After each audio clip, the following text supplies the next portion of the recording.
Alhamdulillah ala ihsani wa syukru ala taufiqih alladzi arsala rasulahu bil huda wa dinil haq liyudhhirahu ala dini kullih wa kafa billahi syahida. Asyhadu an la ilaha illallah wahdahu la syarikalah wa asyhadu anna Muhammadan abduhu wa rasuluh alladzi la nabiyya ba'dah. Alhamdulillah, Bapak-bapak yang dimuliakan Allah, kita lanjutkan kembali majelis kita setelah kemarin Idul Adha. Di hari Sabtu ini, yang hari ini kita akan membahas tentang taubat nasuha. Ini masih kelanjutan dari faedah yang kita bahas di pembahasan sebelumnya tentang istighfar.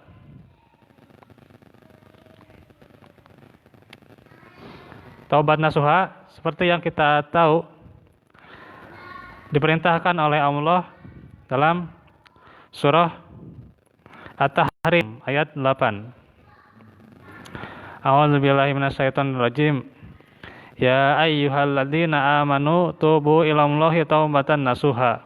Wahai orang-orang yang beriman, bertaubatlah kepada Allah dengan taubat nasuha.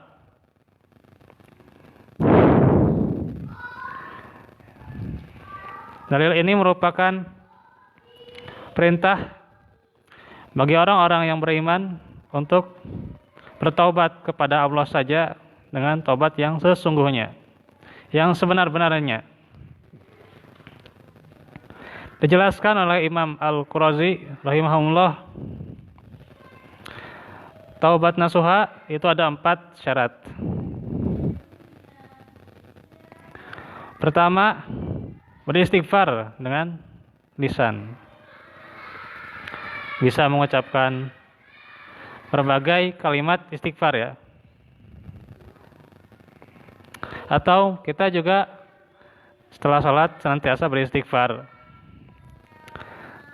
Dan bagaimana faedah dari Nabi SAW? Beliau beristighfar bisa 70 sampai 100 kali ya. Masya Allah. Kalau kita masih jauh ya. Terkadang istighfar dalam sholat juga kita masih melalaikan.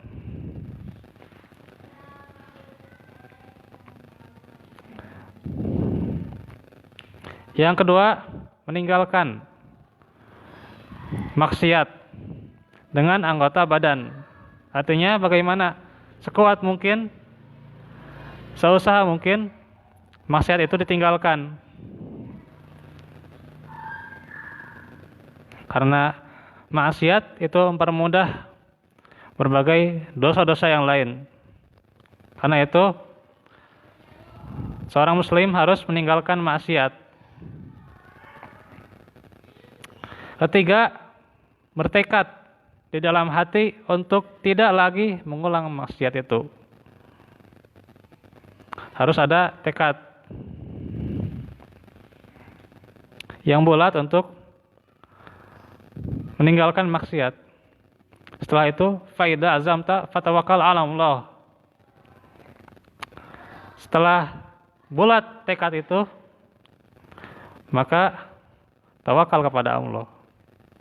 Yang namanya manusia tidak ada yang sempurna.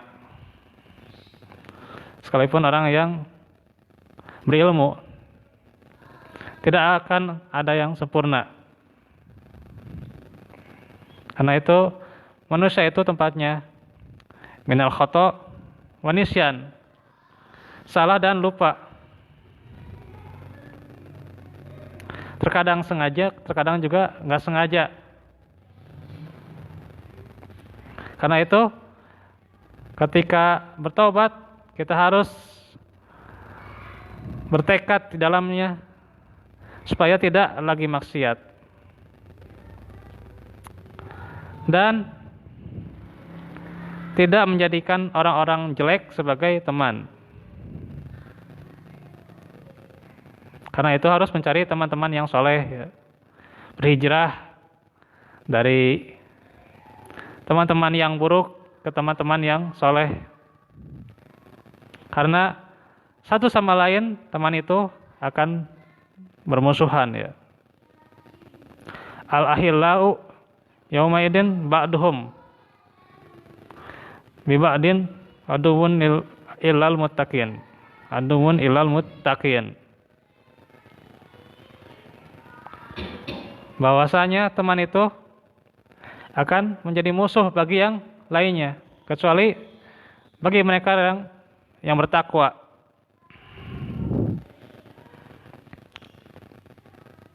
Karena itu kita harus mencari teman-teman yang senantiasa berta'awun alal birri wat taqwa, menolong kita pada kebaikan dan takwa,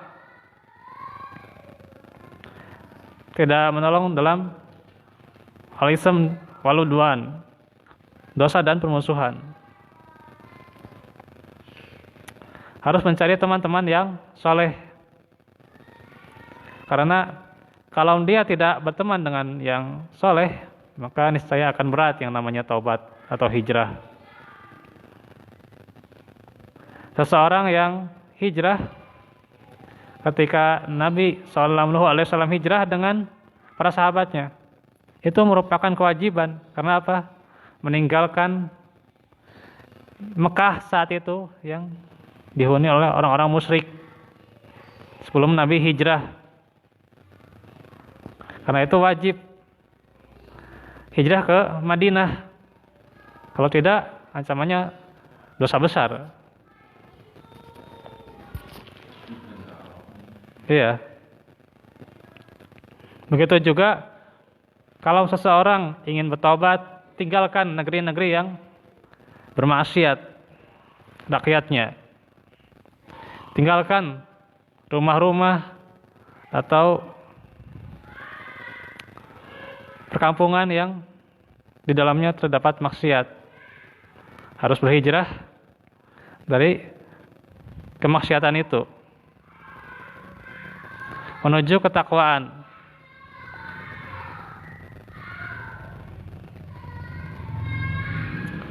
Dari Al-Aqar bin Yasar Al-Muzani radhiyallahu anhu, Rasulullah bersabda, "Ya ayyuhan nas, tubu ilallah wastaghfiruh fa inni atubu fil yaumi mi'ata marrah." Wahai sekalian manusia, bertaubatlah dan beristighfarlah kalian kepada Allah, karena sesungguhnya saya bertaubat berapa? Mi'ata marrah, 100 kali. Kebayang ya, 100 kali dalam sehari. Dan juga disebutkan oleh Al-Alamah Abul Abbas Ibnu Qudamah Al-Maqdisi rahimahullah, taubat itu wajib dilakukan untuk terus-menerus, karena tidak ada orang yang terbebas dari maksiat, nggak ada. Kalaupun dia terbebas dari maksiat, maka tidak lepas hatinya dari keinginan berbuat dosa. Pasti ada aja hati ingin berbuat dosa, ya pasti. Kalau anggota badannya tidak, ya hatinya.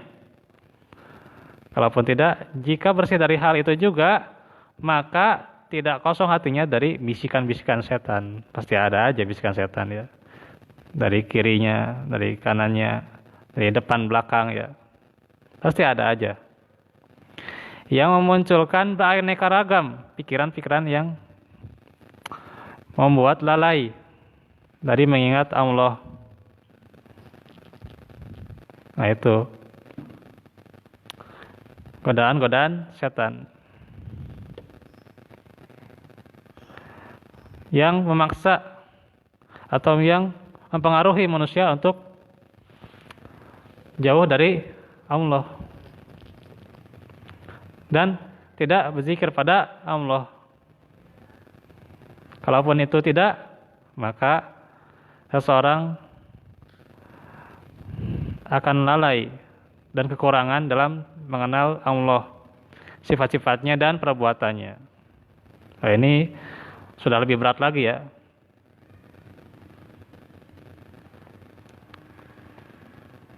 Pekan-pekan yang lalu mungkin kita masih agak ramai gitu ya dengan beberapa hujatan ya dari ulama-ulama yang menentang ajaran sunnah. Dikatakan kalau Allah istiwa berarti Allah bertempat, berarti Allah duduk kan gitu. Itu jadi kan sudah bermaksiat sebenarnya kan. Ya, ada itu videonya ada gitu ya di YouTube gitu. Iya, jadi kalau kalau Allah itu istiwa kan berarti Allah begini dan begitu gitu ditawil. Ya, gitu. Nah, itu ulama yang terkenal itu. Ya, macam-macam gitu ya. Selain karena dia menafsirkan sifat Allah tidak pada tempatnya, dia juga mengejek ajaran sunnah, mengejek Wahabi, mengajarkan kesesatan dan sebagainya gitu kan. Hingga mendoakan Arab hancur gitu. Waduh. Kata mereka, sampai kapan kita beres dengan Wahabi katanya. Mereka mengatakan sampai Arab hancur, kan sampai segitunya itu. Nah, itu godaan setan itu kan dalam dakwah itu ya seperti itulah. Akhirnya membuat fitnah satu sama lain. Iya. Disangka Wahabi ajaran sesat dan sebagainya. Padahal tidak demikian.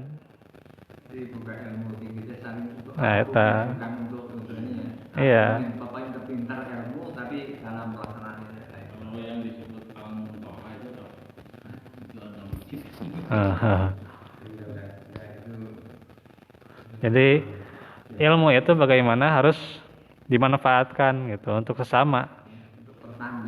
Iya. Bukan untuk argumen gitu ya, berdebat dan seterusnya gitu. Ya, harusnya saling mengisi kan. Ada perbedaan, ya itu wajar-wajar saja misalnya. Iya, kalau masih ada dalilnya kan, masih bisa dikuatkan keterangannya kan.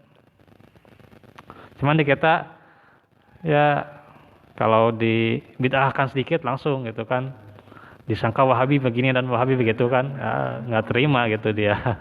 Iya. Meskipun dalam kenyataan tidak bisa menyampaikan argumen yang sohehnya atau yang ininya, tapi kalau dia ini kan pasti nggak mau. Iya. Iya. Ya gitu Orang-orang membenarkan sesuatu yang sudah meskipun itu dari nenek moyangnya terus di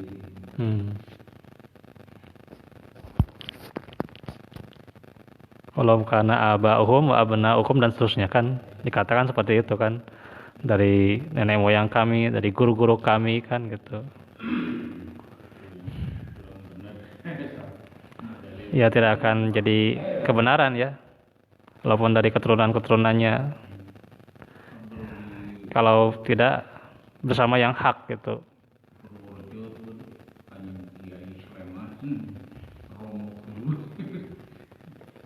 Jadi yang semua itu termasuk dosa sebenarnya. Yang namanya dosa mah kalau kata Sunda meledos teka rasa apa. Ya.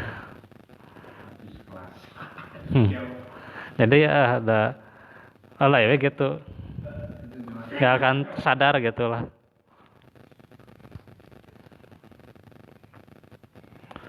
Terkadang mikir, terkadang enggak gitu ya.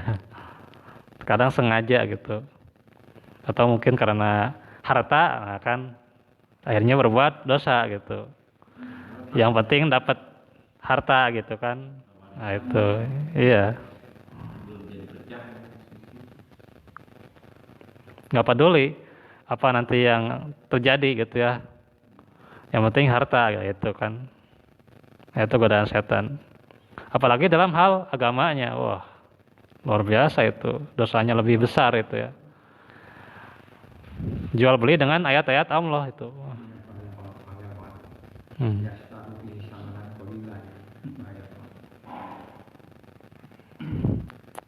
Karena itu tidak ada satupun manusia yang terbebas dari kekurangan ini, meski mereka berbeda-beda dalam hal ukurannya. Adapun pada keberadaan kekurangan ini, maka setiap orang pasti memilikinya.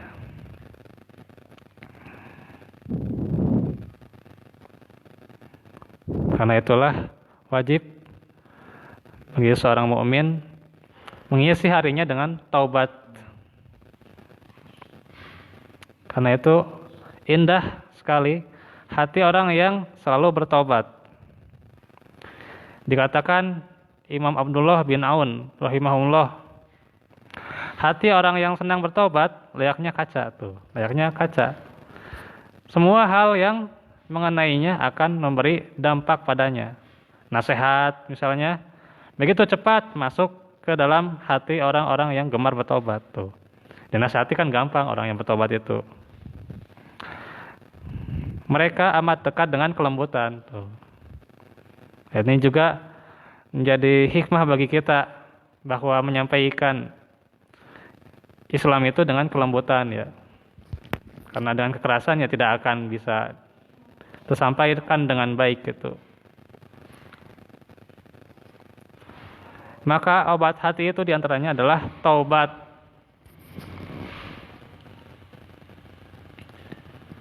Terkadang orang yang bertobat ditarik dan dilantarkan ya. Diantarkan. Ditarik dan diantarkan oleh taubatnya menuju surga. Jadi ada manfaat, ada jaminan dari taubat itu sendiri. Di antaranya surga. Hendaknya pula kalian duduk bersama dengan orang-orang yang gemar bertaubat, karena rahmat Allah sangat dekat dengan mereka. Sebagaimana 3 orang ya dalam surah At-Taubah, 3 orang yang mereka tidak ikut peperangan ya, tidak ikut jihad dengan alasan-alasan tertentu. Maka setelah mereka bertobat, Allah memerintahkan supaya mereka bersama orang-orang yang shodiqin, orang-orang yang jujur, orang-orang yang benar. Wa kunu ma'as shodiqin. Dan jadilah kalian bersama orang-orang yang benar.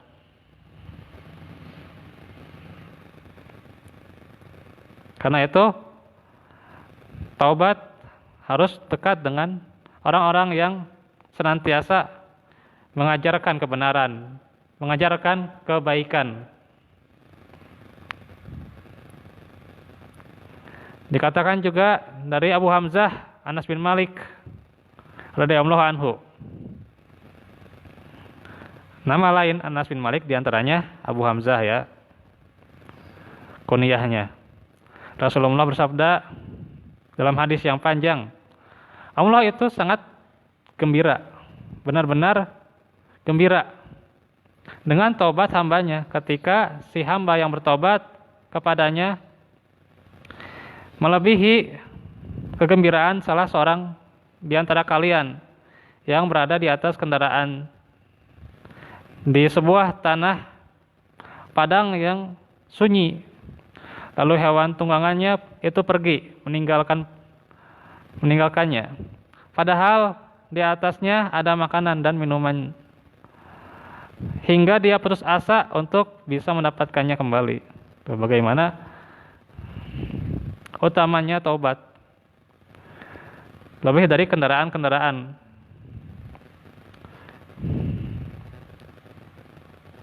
Karena itu bagaimana ketika seorang muslim mengamalkan Islam itu, ia akan mendapatkan pahala yang berlimpah, ajrun azim. Dikatakan bahwa amal soleh itu adalah rizqun karim, rezeki yang terbaik. Tidak ada yang bisa melebihi dari rezeki itu.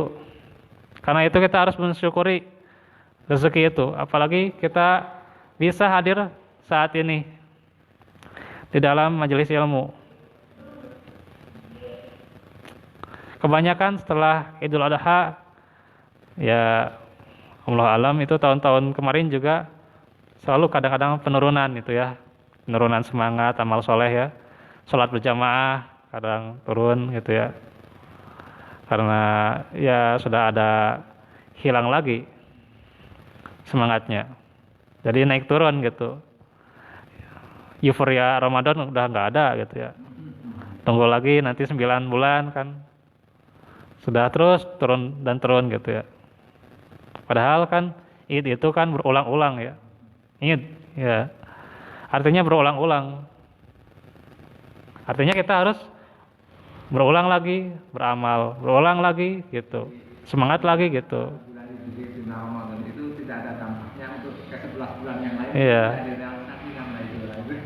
Tidak ada gambaran untuk terus mengenang apakah kita datar atau meningkat atau ini. Nah, minimalnya kita bisa bertahan itulah minimal. Nah, itu minimal kita bisa bertahan. Dari Ramadan. Iya. Bertahan amal solehnya gitu. Bisa mempertahankan. Hmm. Nah, itu yang silakan semakin menurun atau semakin ini. Iya. Karena godaan selalu ada sih yang memang gitu.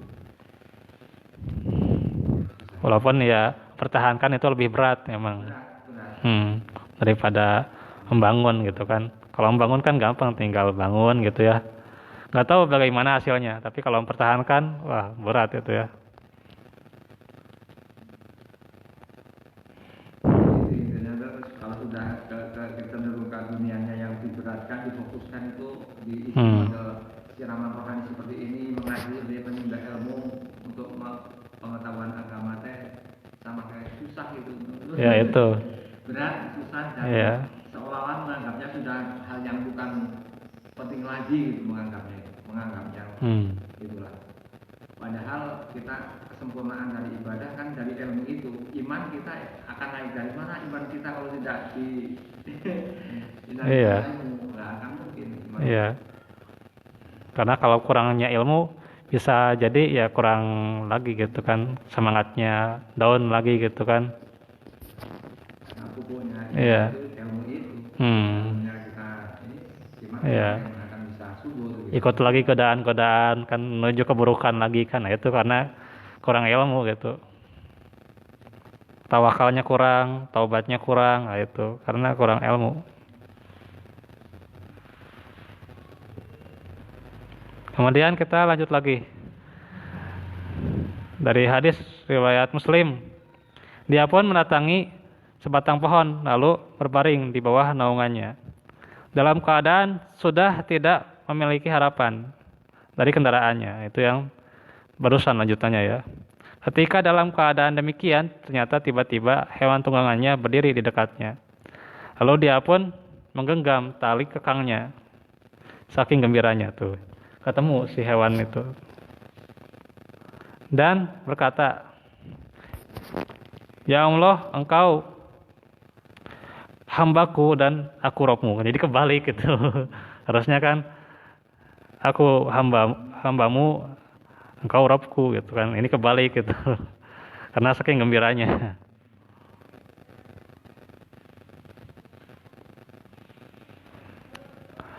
Kegembiraan Allah tidak sama dengan kegembiraan makhluk ya. Hadis ini menunjukkan bahwa Allah menyukai hamba-hambanya apabila hambanya itu bertobat kepadanya. Hadis ini juga menunjukkan bahwa Allah sangat bergembira jika hambanya bertobat dengan kegembiraan yang sesuai dengan kemuliaannya. Dan kata Syekh Muhammad Al-Utsaimin, hadis ini juga menunjukkan bahwa Allah gembira. Gembira apa? Karena dengan taubat yang dilakukan hamba-hambanya. Dan Allah sangat menyukai hal itu. Akan tetapi hal ini bukan karena Allah memerlukan amalan dan taubat kita. Jadi nggak perlu Allah amalan-amalan kita atau taubat kita. Dia yang maha kuasa atas segala sesuatu. Tidak akan menurun kekuasaannya, tidak akan berkurang kalau hamba-hamba itu kafir, tidak akan.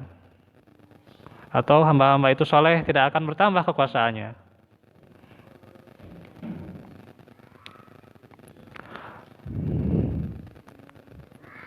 Tetapi karena Allah menyukai hambanya itu karena berbuat baik, sehingga kalau berbuat baik tentu tidak terkena azab.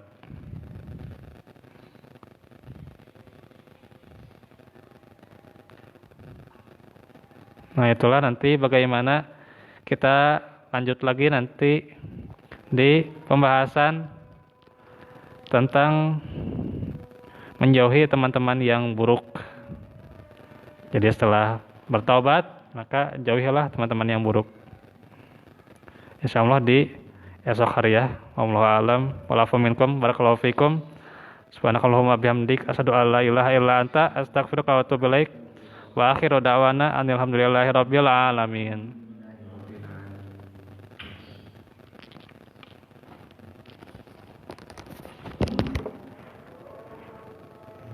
Allah